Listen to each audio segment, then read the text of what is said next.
mengulang kenangan saat cinta menuju suara semalam dan hidup seakan berlalu. Dapat aku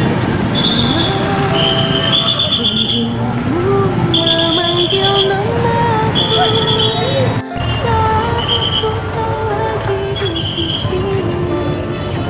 Ku tunggu kita di keabadian. Pasti tak pergi, selalu ada di hatiku. Kau tak pernah jauh, selalu ada di dalam hatiku. Sukmaku berteriak, mengingatkan ku cinta padamu. Terima kasih pada Maha Cinta menyatukan kita. Saat aku tak lagi di sisimu, ku tunggu kau di keabadian. Cinta kita melukiskan sejarah, menggelar cerita penuh sukacita. Sehingga tiada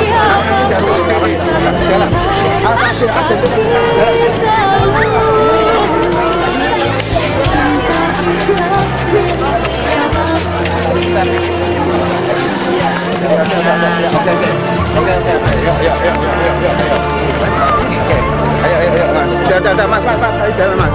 Oke mas. Oke mas. Sudah mas. Pesawat. Oke mas. Oke. Awas. Sudah. Oke. Kita pakai. Oke.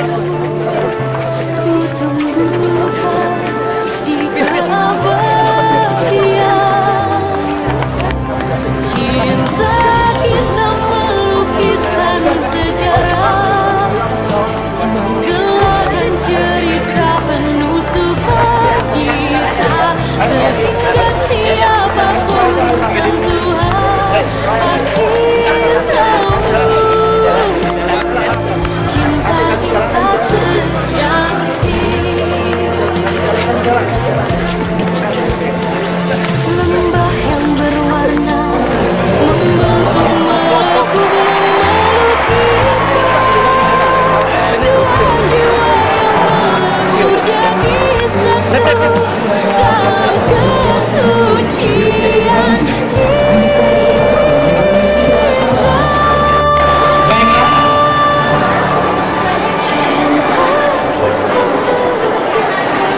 Yang terhormat Bapak Profesor Dr. Insinyur Baharudin Yusuf Habibie, yang terhormat Ibu Ketua Pembina Yayasan Majelis Pengajian Islam Surakarta, yang terhormat Ketua Pengurus Yayasan Majelis Pengajian Islam Surakarta,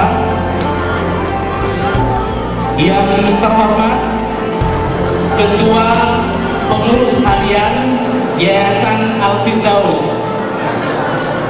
yang terhormat Mudir Ma'had Pondok Pesantren Modern Islam As-Salam Surakarta. Syukur alhamdulillah, kita bersyukur pada Allah Subhanahu wa taala, kita mendapatkan kesempatan yang sangat luar biasa pada siang hari ini, karena kita diberi kesempatan oleh Allah Subhanahu wa taala bisa bertemu secara langsung dengan beliau, Eyang Profesor Dr. Insinyur B.J. Habibie. Ahlan wa sahlan wa marhaban. Kemudian Berikutnya, kami sangat berbahagia sekali atas kehadiran beliau di PPHI Salam Surakarta ini. Inilah siswa-siswa kami yang tadi disebutkan, yang berjumlah kurang lebih 2.300 santri putra dan putri yang datang visi ya, intak dan iptek. Kalau beliau ini sebagai personel yang menciptakan visi itu, maka di pondok ada istilahnya keseimbangan spiritual, intelektual, dan moral. Nampaknya ini hampir sama. Surakarta dan Yayasan Al-Firdaus serta Pondok Pesantren Murid Salam. Marilah kita dengarkan bersama tausiah dari yang Profesor Dr. Insinyur B.J. Habibie. Waktu kami hadirkan. Bismillahirrahmanirrahim. Assalamualaikum warahmatullahi wabarakatuh.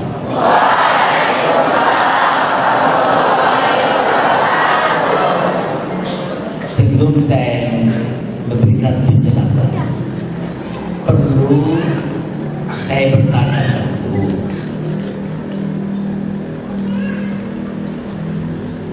Dan memberikan masukan dan mendefinisikan istilah-istilah yang saya nanti akan manfaatkan. Oke.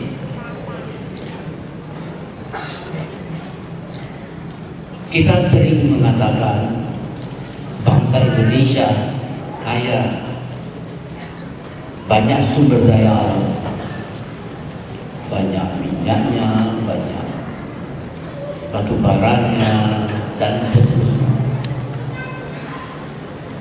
Tapi tidak semua sadari bahwa hanya 12 tahun lagi cadangan minyak kita habis. Nah, dari mana energi? Begitu juga dengan batu bara. Karena itu kita mau tidak mau harus mengandalkan pada sumber daya manusia terbarukan.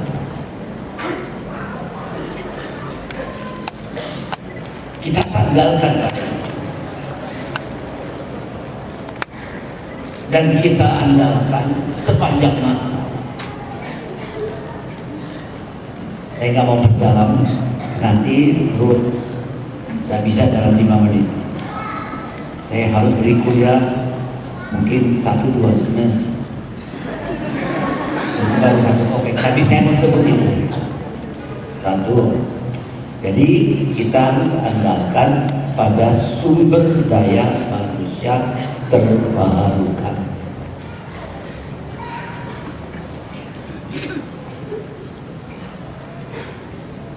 Sekarang saya ajukan pertanyaan, kenapa kembar pun dari satu rahim, dua-dua pria atau dua-dua wanita, wajahnya sama, pendidikannya, lingkungannya, proses pembudayaannya, dan proses pendidikannya sama.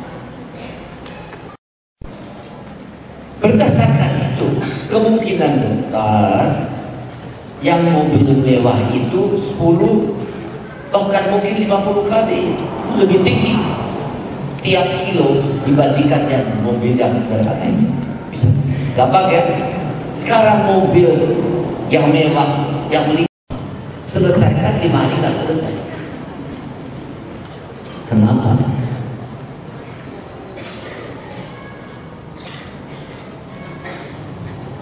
Padahal si Ali dan si Ahmad itu termasuk Anda yang ada di sini dan Pak Habibie, oleh Allah diberikan tiap hari hanya 24 jam. Tidak ada yang lebih dan tidak ada yang kurang. Masalahnya apa Anda bisa laksanakan dalam 24 jam tersebut? Tidur terus, kerja terus,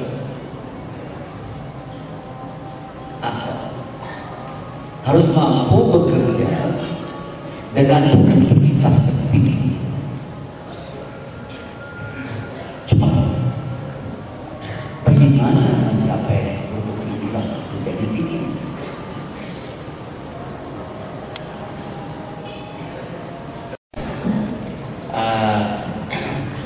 Jadi yang menentukan ada sinergi. Saya tahu Anda sudah tahu, tapi tidak ada salahnya saya ulangi. 1 tambah 1 sama dengan 2. Normal.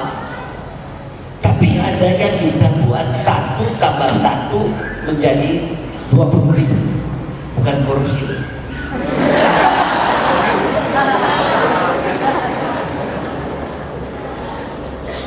Bukan korupsi. Ada yang bilang, ada yang mengatakan 1 tambah 1 bukan 20.000, 20 juta. Bukan korupsi. Ada 1 tambah 1 minus 200. Bukan korupsi. Yang menghasilkan plus berapa saja, itu namanya sinergi positif. Yang menghasilkan minus, itu namanya sinergi negatif.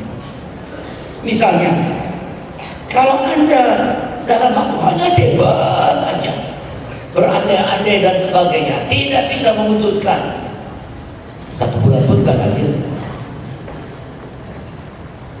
Bahkan Anda ucapan yang gak enak, tabrakan, berantakan, berdarah. Itu bersinergi negatif. Tapi kalau Anda tidak banyak ngomong, laksanakan, kena, dan sebagainya, meyakinkan, cepat sekali bisa menyelesaikan sesuatu. Itu bersinergi positif. Ditentukan oleh perilaku dari seseorang itu. Ditentukan oleh hasil proses kebudayaan dan pendidikan. Ditentukan oleh sinergi positif di dalam diri yang ada 2. Tiap manusia yang ada di sini mempunyai 2 elemen yang penting. 1 namanya elemen perasaan, yang 1 namanya akal. Dalam diri saya ada perasaan dan akal. Saya harus bersinergi positif antara 2 elemen tersebut. Jangan bersinergi negatif, pecah. Nah sekarang Anda ketemu jodohnya. Saya 51 tahun yang lalu hampir saya ketemu jodoh saya itu. Sama saya.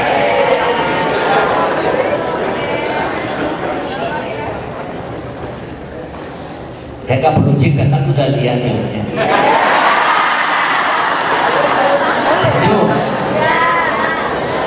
Nah, saya beruntung bisa bersinergi positif dengan jodoh saya.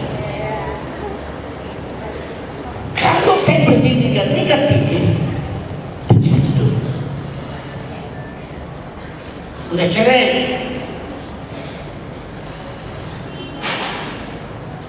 Sedangkan jodohnya itu memiliki sama seperti saya, perasaan dan rasa, berpendidikan pun, mengalami proses nilai tambah pribadi yang tinggi, proses pendidikan yang tinggi. Dia contoh pembudayaan tinggi. Dia baca Al-Quran tiap hari 1 juz.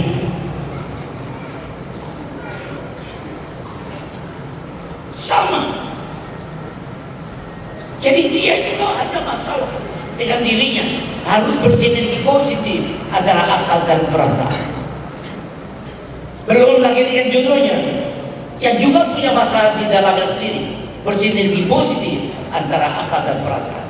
Ini si jodoh ini bersinergi positif antara akal dan perasaan, sehingga bisa terjadi yang tidak mungkin terjadi. Saya nikah tahun 62. Waktu itu tidak bisa kirim uang ke luar negeri. Udah tahu kan kita? Saya 62 Sput M nikah tahun 72 Juli, kurang lebih 10 tahun kemudian saya sudah bisa membangun rumah dengan halaman